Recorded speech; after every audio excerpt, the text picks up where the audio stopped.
안녕하세요. 부자 오빠입니다.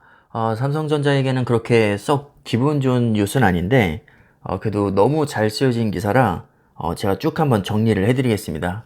그냥 편하게, 보시면 될 것 같습니다. 일단 제목을 보시면 인텔과 TSMC에게 역전을 허용한 삼성전자.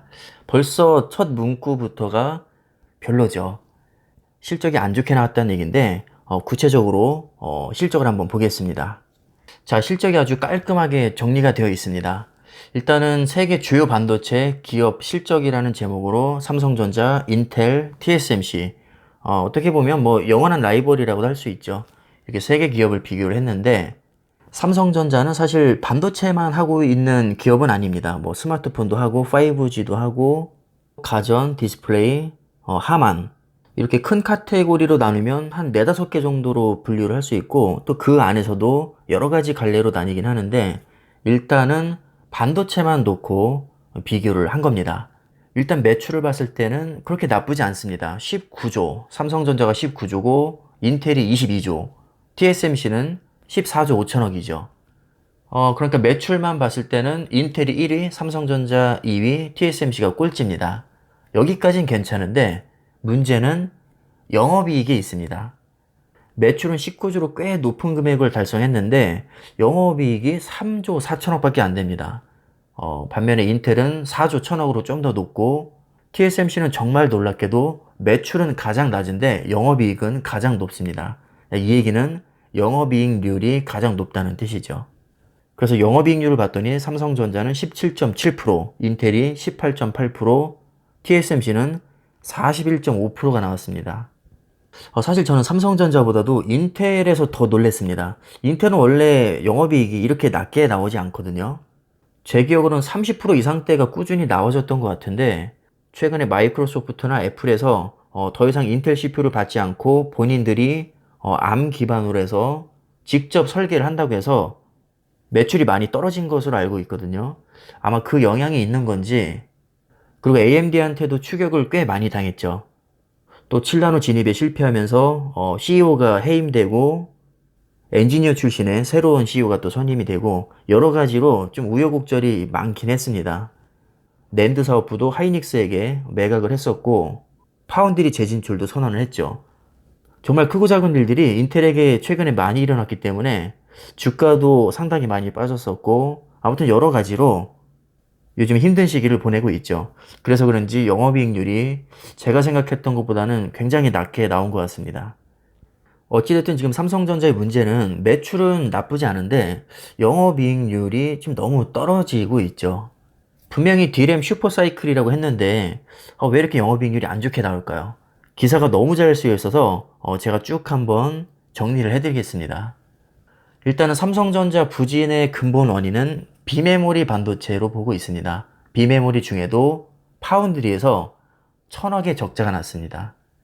미국 텍사스주 오스틴에 삼성전자 파운드리 공장이 있는데 역대급 한파로 인해서 정전 사태가 발생했었죠. 미리 예고를 하고 정전을 하긴 했지만 이 반도체의 특성상 단 5분만 정전이 돼도 정상적으로 복구하는 데까지는 굉장한 시간과 비용이 드는 것으로 알려져 있습니다.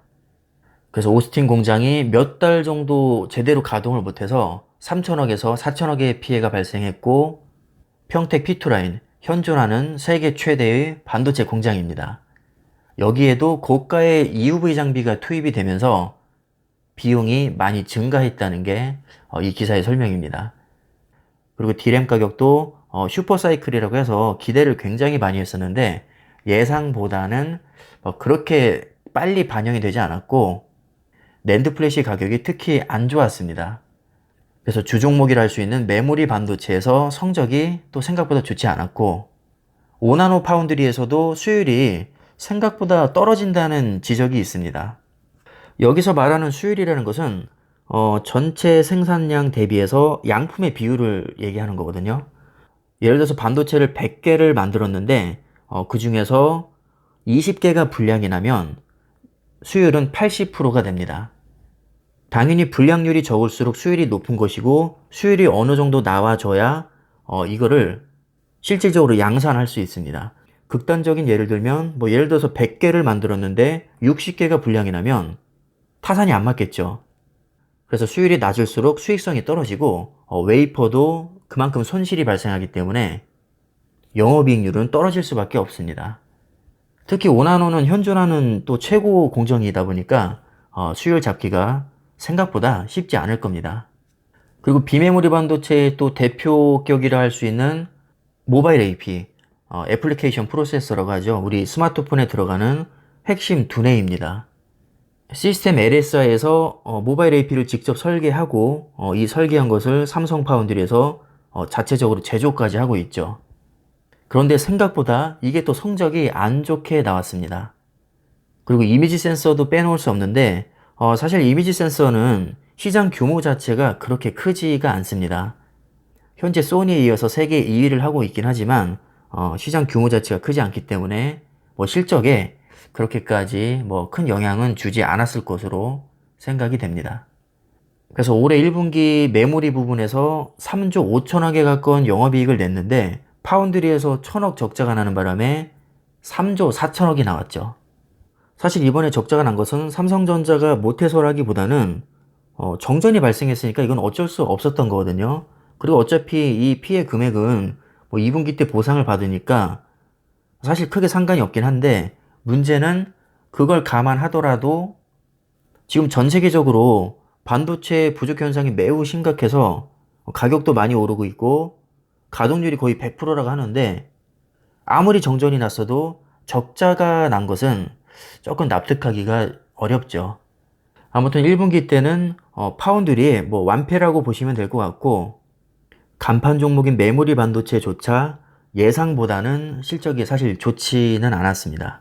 그래서 메모리 반도체와 비메모리 반도체 모두에서 좀 예상치를 하회하는 좀 실망스러운 성적이 나왔다고 보시면 될 것 같고요. 영업이익률도 그래서 17.7%밖에 기록을 하지 못했습니다. 그나마 다행인 건 2분기부터는 반등이 기대가 되고 있다는 겁니다. 일단은 첨단 EUV를 적용한 14나노 D램이 이제 생산이 될 거고요. 하반기에는 176단 7세대 V낸드로 넘어갑니다. 현재는 128단 6세대 V낸드를 하고 있는데 마이크론에서 176단 낸드를 세계 최초로 양산을 했다고 굉장히 깐족되고 있는 상황이거든요. 이게 단순히 단수만 높다고 해서 좋은 것도 아닌데 사실 삼성전자는 128단을 싱글 스택으로 쌓고 있고 마이크론은 더블 스택으로 176단을 쌓은 거거든요.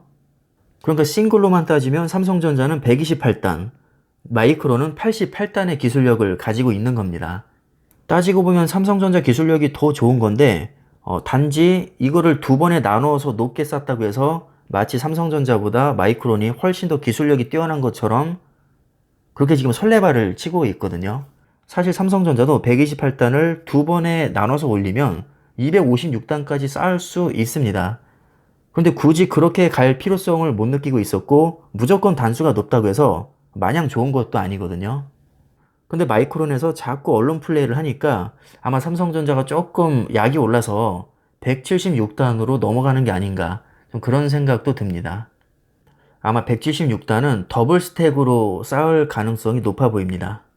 그리고 또 좋은 소식은 2분기부터는 D램 가격이 20에서 28%까지 급등할 것으로 예상이 되고 있습니다. 1분기 때도 그렇게 나쁘진 않았지만 사실 예상보다는 상승폭이 그렇게 크지 않았거든요. 그런데 2분기부터는 이제 본격적으로 D램 가격이 급등할 것 같습니다. 당연히 실적은 아주 좋게 나오겠죠. 그래서 지금 유진투자증권 애널리스트에 따르면 삼성전자의 과제는 주력인 메모리나 스마트폰 외에 TSMC와의 격차를 좁혀가는 위협적인 파운드리 플레이어라는 점을 증명해야 된다고 보고 있습니다. 왜냐하면 지금은 TSMC가 위기감을 느끼기에는 사실 조금 애매한 면이 있거든요. 좀처럼 점유율 격차가 좁혀지지 않고 있고 지금 투자 규모에서도 TSMC를 압도하지 못하고 있으니까 TSMC 입장에서는 그렇게까지 심각하게 위기의식을 느끼진 않을 겁니다. 그래서 이런 부분을 지금 설명을 한 것 같고 또 중요한 부분은 GAA라고 해서 이 게이트 올 어라운드 공정이라는 게 있습니다. 전류의 흐름을 획기적으로 이제 좋게 만드는 최첨단 기술입니다. 아무래도 전류의 흐름이 개선이 되면 전체적으로 효율이 올라가기 때문에 칩 면적도 줄일 수 있고 소비 전력도 줄일 수 있고 성능은 향상시킬 수 있습니다. 그래서 5나노 제품과 비교해 봤을 때 칩 면적은 35% 줄일 수 있고 소비 전력은 절반 감소시킬 수 있고 성능은 30% 향상시킬 것으로 기대가 되고 있죠.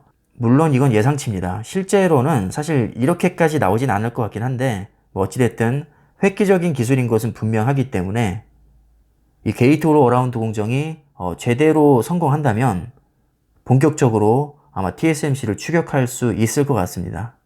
자, 그래서 기사 내용은 이 정도로 정리를 할 수 있을 것 같고요. 뭐 그렇게 기분 좋은 뉴스는 아니지만 2분기부터는 뭐 많이 좋아질 것 같으니까 일단 참고하시고요. 너무 암울하게 생각하시기보다는 2분기부터는 훨씬 더 좋아지겠구나 이렇게 생각을 하시면 좋을 것 같습니다. 오늘 영상은 여기까지 하겠습니다. 감사합니다.